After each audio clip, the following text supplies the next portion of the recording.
Hello and welcome back to Inquisitor Martyr. Last time we ended up having to rescue Grexus to see if he could give us information about where all these Tyranids are coming from. And the nameless savant got dropped, so now we're gonna investigate him.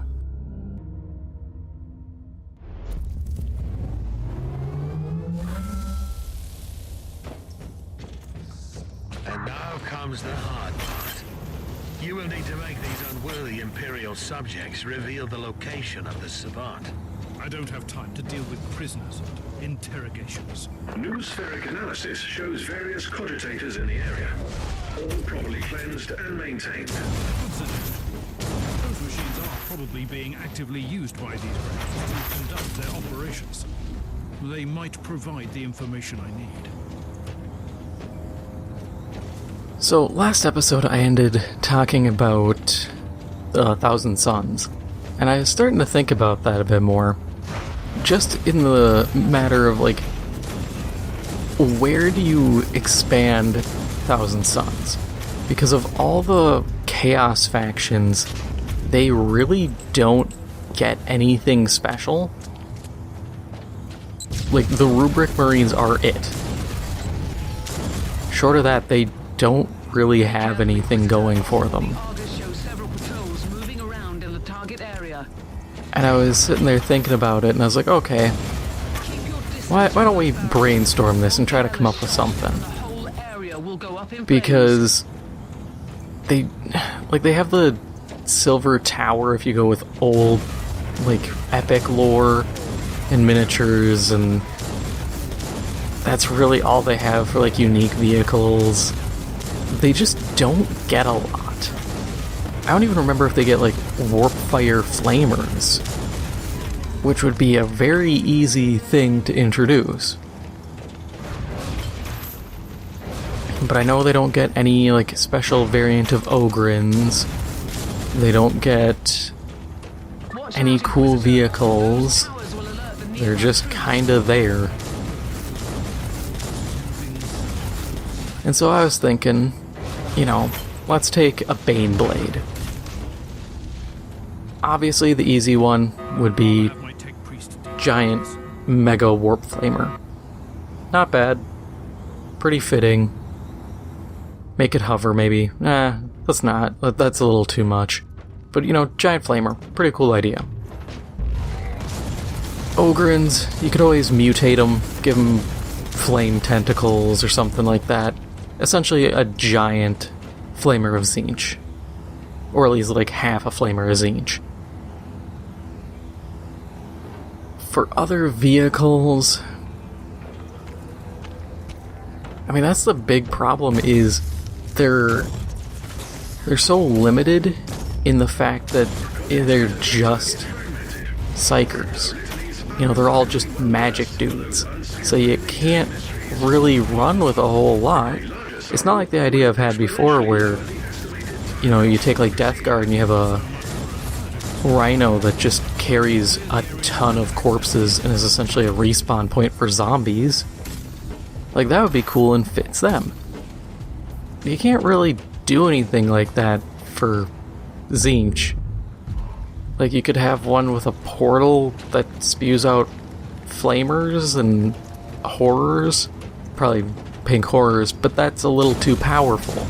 Actually, very powerful. They're not really meant to tar pit as much as a zombie is. And that's the problem. So it's like, okay, you gotta step back on ideas like that. But then where do you go? Do you start going real wild and really chaosy like the Brass Scorpion? Because the Brass Scorpion was a really cool vehicle, which was a giant scorpion made of metal. And you could easily do one where the tail shoots, the stinger shoots warp flame. I'd actually really like that. I think that'd be really fun. But then the problem there is that's once again just a rehash of an existing vehicle.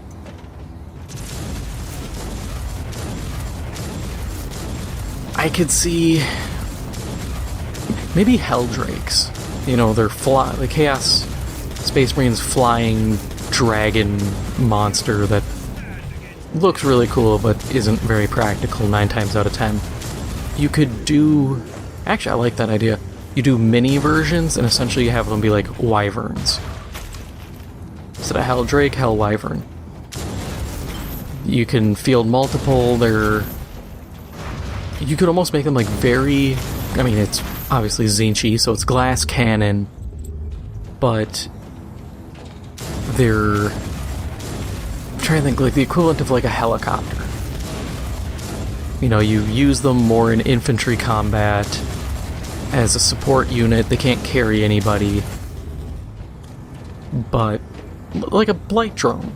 Yeah, like a blight drone. That's actually a really good analogous choice. They'd be like a Tzeentch blight drone. They just breathe warp flame.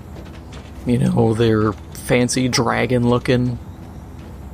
I like that. That'd be a really cool idea.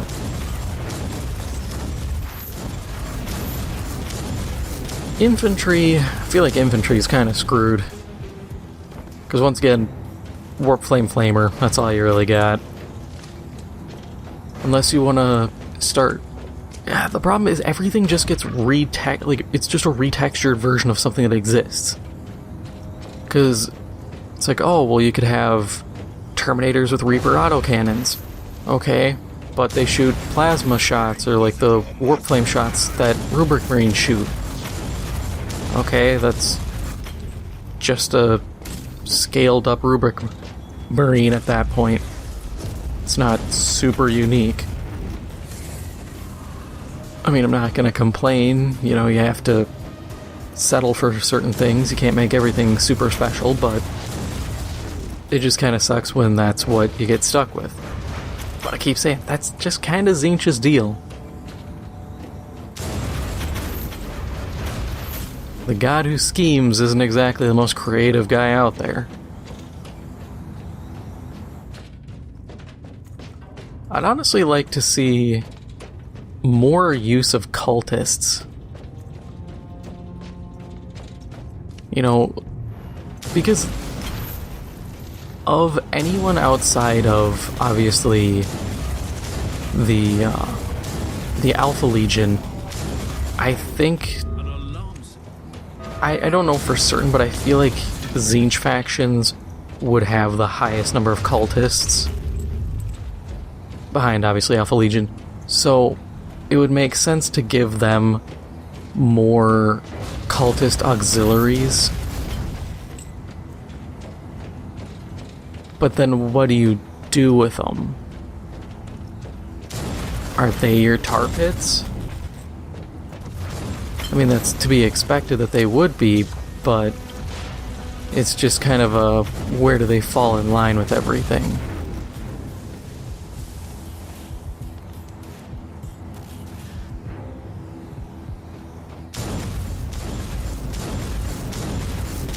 So it's this difficult thing to really come up with. Definitely like the mini Helldrake idea, though. That one's really good.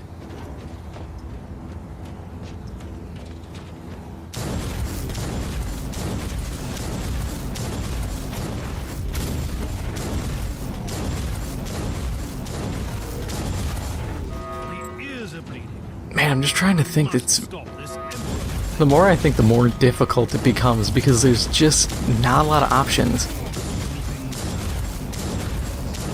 And I mean, a big thing is trying to keep it within the confines of tabletop. Because you could do some pretty wild and cool stuff, but you couldn't really use it in tabletop, like having like a warp flame missile, and then putting those on dreadnoughts or on troops with rocket launchers that leaves damaging flames, warp flames on the ground. It would make sense to have area denial weaponry like that, but in the context of tabletop, how do you balance it? It would have to be pretty low rolls for units lingering in there, but also high enough to be a threat. No. There's something there, though, I can tell. I just don't know what.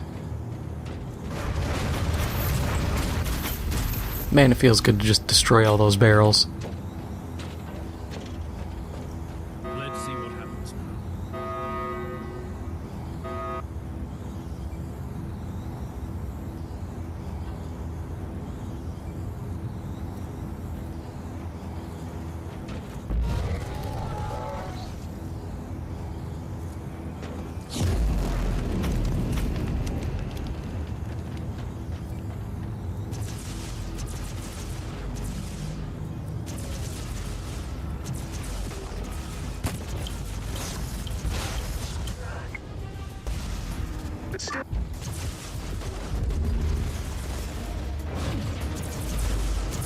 As much as I want to just run, I should probably wipe these guys out. It's easy XP, and I shouldn't just pass up on it.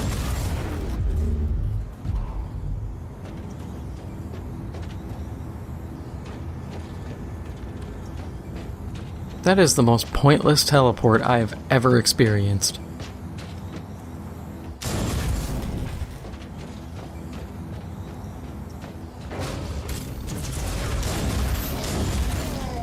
I could have just ran out of that room.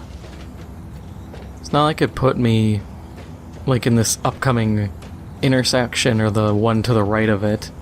That would at least make a little more sense than just, oh, we'll just plop you outside the door and that's your teleport out.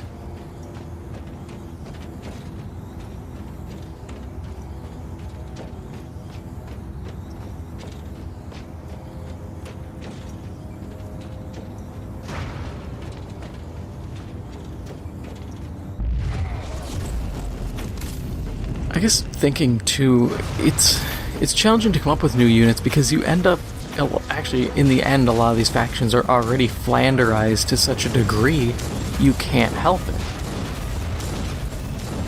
You know, take Night Lords. What do they have really? Jump troops? Oh, they have good raptors. That's about it. And that's all they really seem to get is just raptors.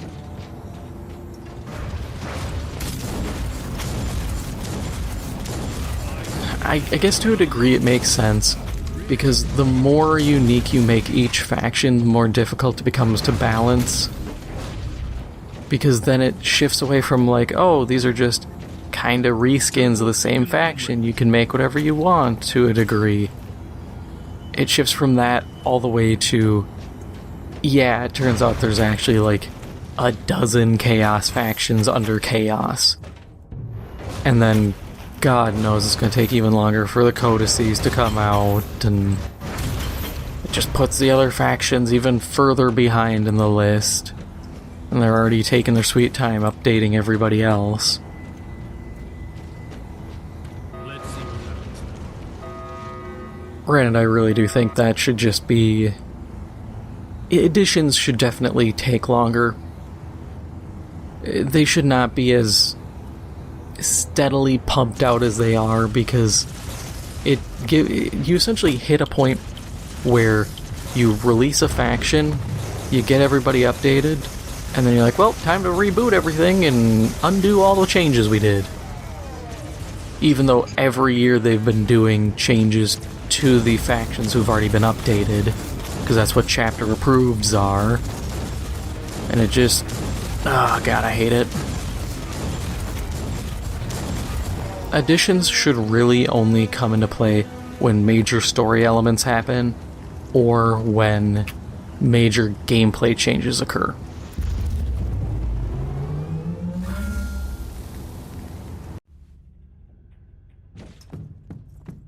Did you verify the coordinate? I'm Inquisitor Cora. Change of plan.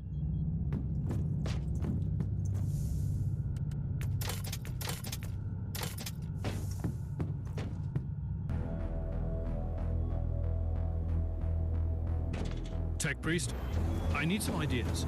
How can I find a I know I always harp on about it, but I have to laugh. I was just looking at stuff for Warhammer Plus again, and I just cannot fathom the thought processes that they have when they're thinking of some of the stuff for it.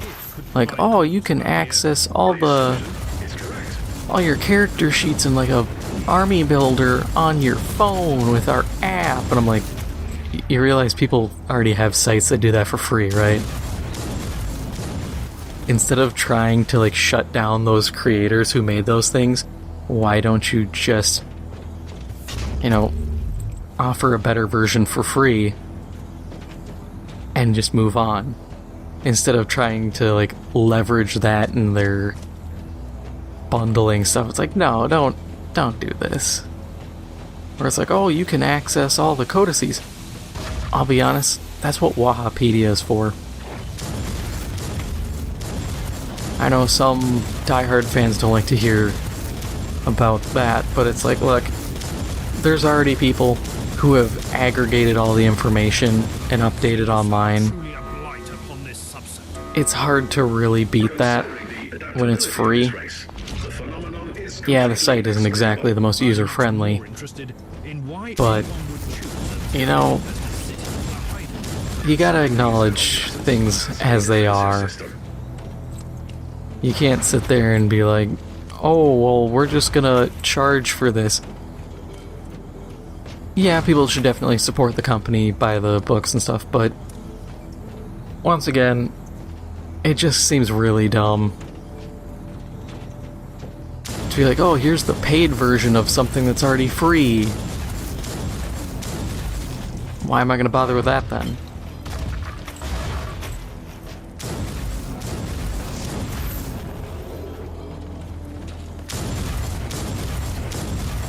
And it's like, the reason stuff like Wahapedia is free is because there's so many books and so much stuff, annual chapter approves and stuff like that.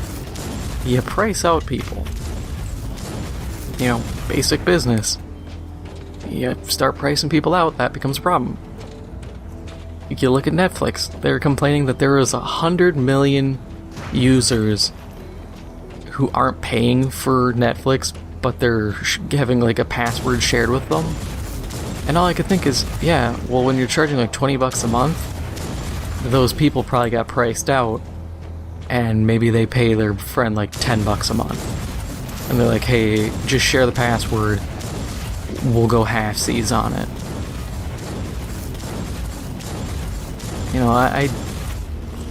I went to school for business briefly before switching out, and it's not that hard to understand, pricing out potential customers. And it seems like a lot of business people these days do not fully grasp that concept. You don't have to sit here and drop prices to the point where you're losing your ass on everything. Games Workshop shouldn't do that. But they also need to acknowledge, hey, people are 3D printing our miniatures, and we've got bootleg Chinese versions of these for far cheaper on websites. Maybe we need to drop the price to get people in. Be a bit more accommodating. I've said this before, I will say it again, I will say it 100 times if I have to. The idea of a board game, and you get some miniatures every expansion, is an easy way to get people in.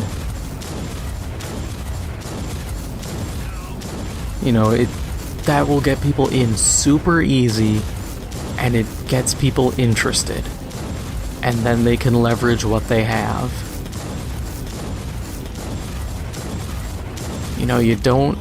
First off, you don't offer any uniques. You don't be like, this is a limited edition Reboot Gilliman miniature that you can only get for the next 6 seconds. Oh, it's sold out. Now you have to get the crap version. No. You offer basic Space Marines. You offer basic IG, basic Chaos, whatever the expansion is consisting of.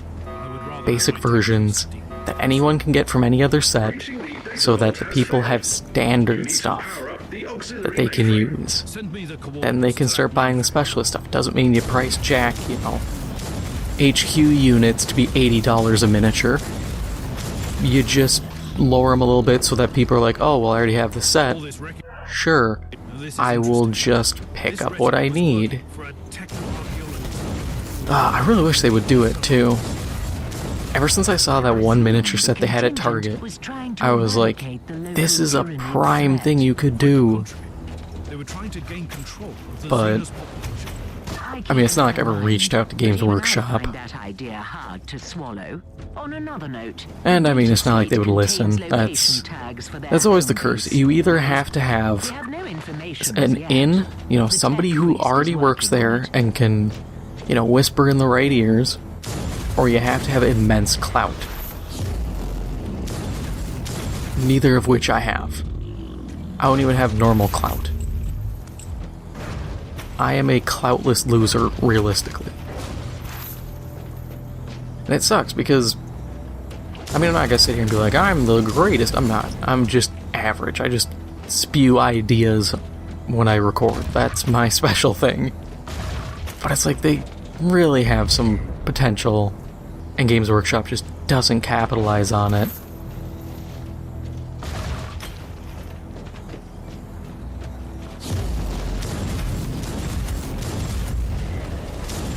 And I mean, there are things they really can't capitalize on, like video games. As much as I thoroughly believe companies need to get more involved in utilizing their own IPs in games, it's also an expensive thing to get into. Like, even if you're going dirt cheap, it's still pretty pricey. And your costs are pretty high.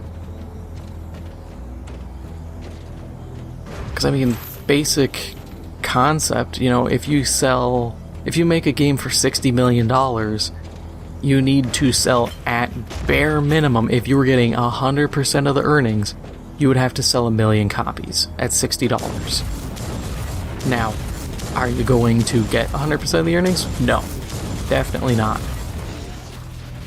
Now, also, do games typically cost $60 million? Also, no.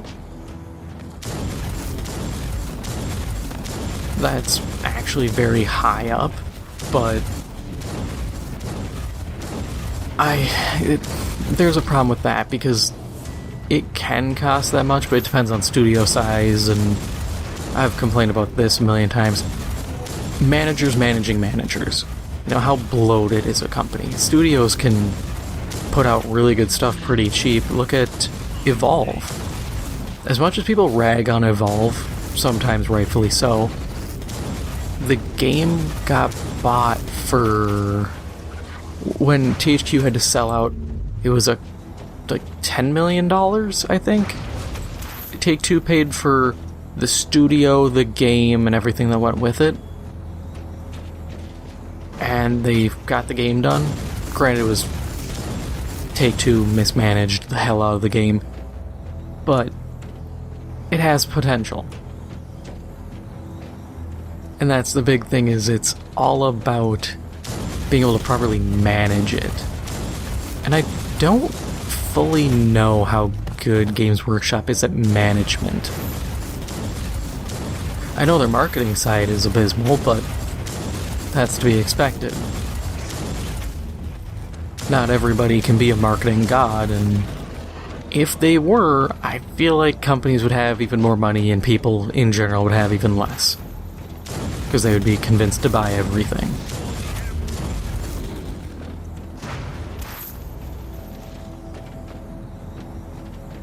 But I definitely think, at least board games, that's still within Games Workshop's wheelhouse to a good degree. Because, I mean, they still do board games rarely, but sometimes. And honestly, something that's original would be nice. I remember seeing the, I think it was the Horus Heresy version of Talisman, which was disappointing mostly because I've played Talisman, and Talisman is good, don't get me wrong, but at the same time, that it's just a reskin. That's all it is. You know, it's nothing groundbreaking, nothing new. It was just a reskinned version of Talisman.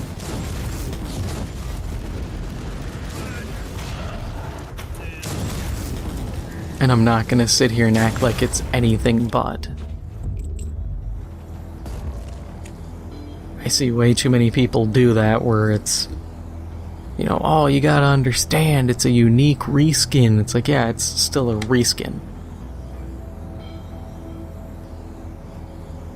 Unless you can make it very different mechanically, it's still the same game. And that's how it was with Talisman. You know, that's why I say you make something a little more unique, a little more your own speed. Random tile placement, that kind of stuff for replayability. Bing, bang, boom, easy to go. Hell, if you really wanted to, you could even do a multiplayer thing where each player controls like 3 to 4 miniatures, essentially like a Space Marine squad or something, and they cooperate to complete bigger objectives. That could even be an expansion. That would be easy as hell.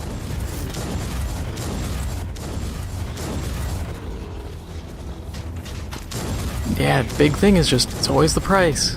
Because I sit here and I say this stuff and I think about it and I'm like, yeah, they could do one that introduces like a dreadnought you can fight, and then I'm like, okay, that's going to be like, in current GW bucks, that's going to be like an $80 board game, if not more.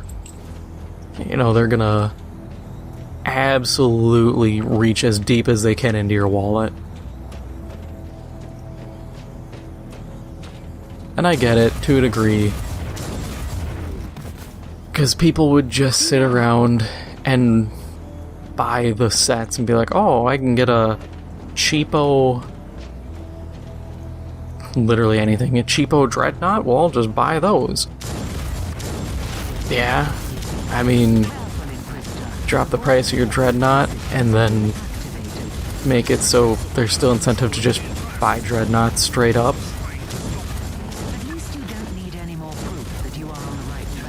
There's ways to do it.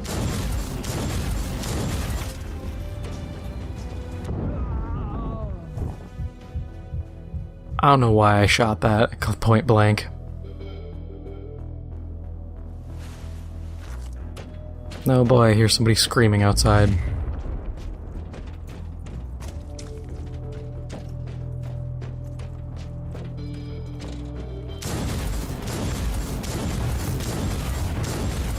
God, the way they're screaming, they're just losing their mind. Somebody better be dying with the way they're screaming. That's all I'm saying, because if not, you got something going on. Those were the screams of, like, help, Michael Myers is stabbing me kind of screams. But knowing where I live, it's just someone being an idiot.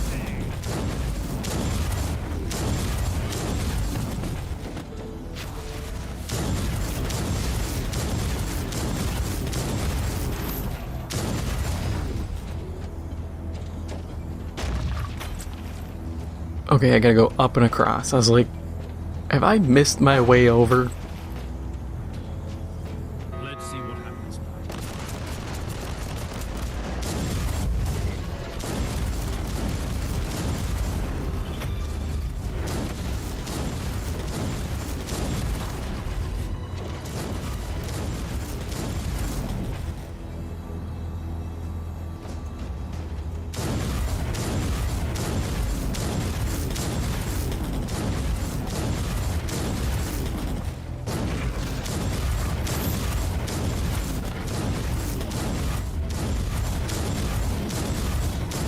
I need new staff.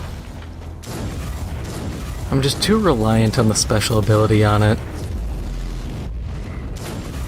It's always the curse here, because the damage is really falling off.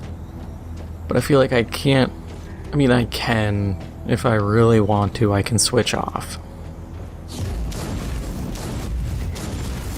Man, I haven't talked about the actual game in a while. Usually I got something to talk about, but it's kind of nice actually discussing what's going on in front of me.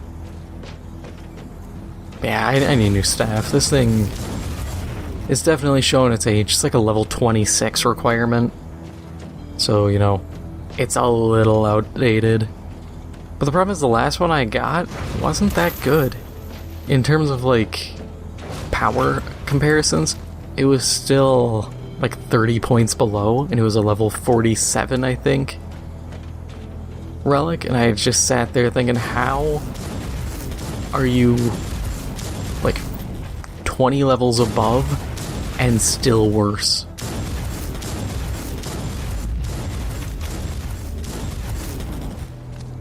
Like, none of this makes any sense, but here we are.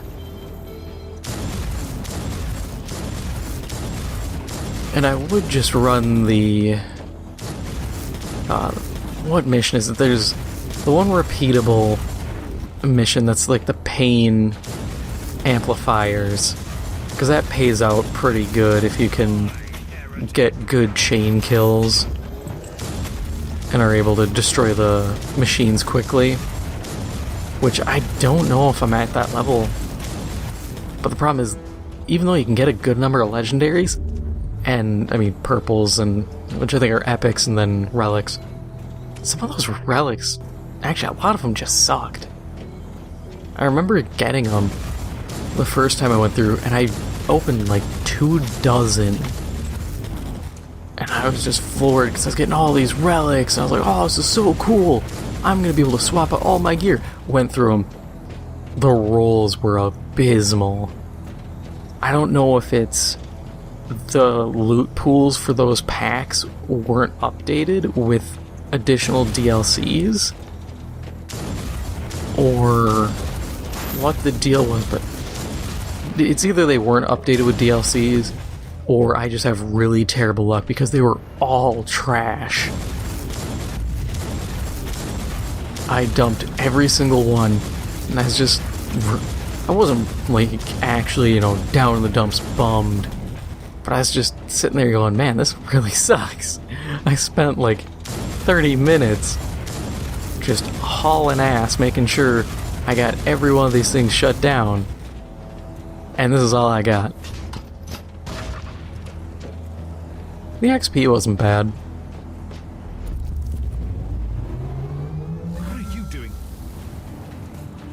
Oh yeah, I have to protect Omicron now. Mines there. Mines. Wanted to keep moving those mines, but sure, we'll accept them to be there.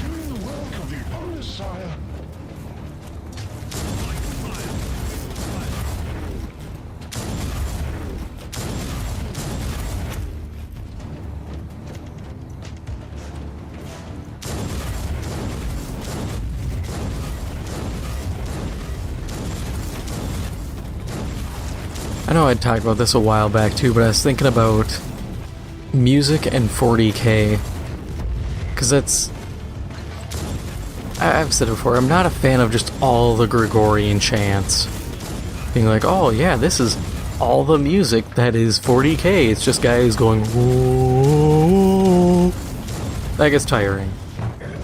It also really, really flanderizes this whole damn, like, story.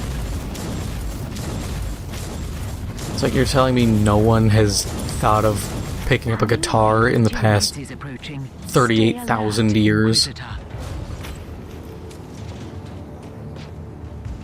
In the 41st millennium, we know of only one genre of music. But I was thinking about it because, honestly, I've been listening to the Metal Gear Rising Revengeance soundtrack on repeat for the past, like, 2 months. And stuff like Red Sun just fits so well. The guitars, to a degree the lyrics. I just also really like that song. But it's heavy enough that's like, yeah, I can see Space Marines fighting in this music. But it also isn't, you know, totally out there. But even if it was, I always enjoy that. You know, that kind of going against expectations with music, where it's like, oh, this is the expected theme for this, but we're not gonna do that. Like, I'm trying to think of a good example. A Knight's Tale with Heath Ledger. How they had The Boys Are Back in Town by Thin Lizzy. You know, this story of this guy jousting. And they have, like, Thin Lizzy, they have a bunch of other, like, rock bands and stuff in the soundtrack. And it worked. It worked phenomenally.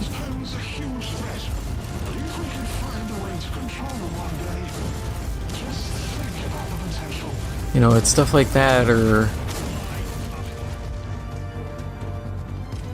Honestly, you can do a lot with music that doesn't seem like it should fit. To a degree, you could do, like, post-apocalyptic setting, you know, like a Fallout kind of thing, or Stalker, and you're just, like, riding in a vehicle and have, for music playing, you have, like, Gangster's Paradise by Coolio. Doesn't really fit, but when you're driving by, you know, abandoned buildings and seeing mutants scuttle about in the shadows, it has this weird way of working when you know it shouldn't. And that's something I enjoy.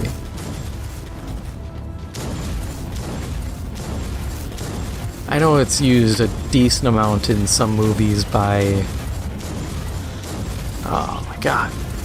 Drawing a blank on his name. How can I forget? The guy who did Pulp Fiction. I shouldn't be struggling with this. God, I am dumb. This is gonna drive me insane now, because I'm going to sit here and struggle to remember it until I finally remember it after this video's done, because I guarantee it'll take that long.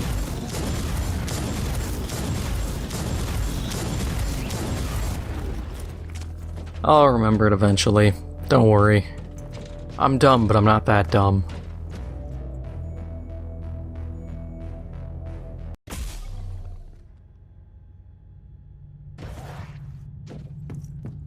Alright, and that is all for now. If you enjoyed this episode, make sure to hit the like button. It helps out the channel a lot. And if you haven't already, make sure to hit the subscribe button. Thank you for watching, and I'll see you in the next one.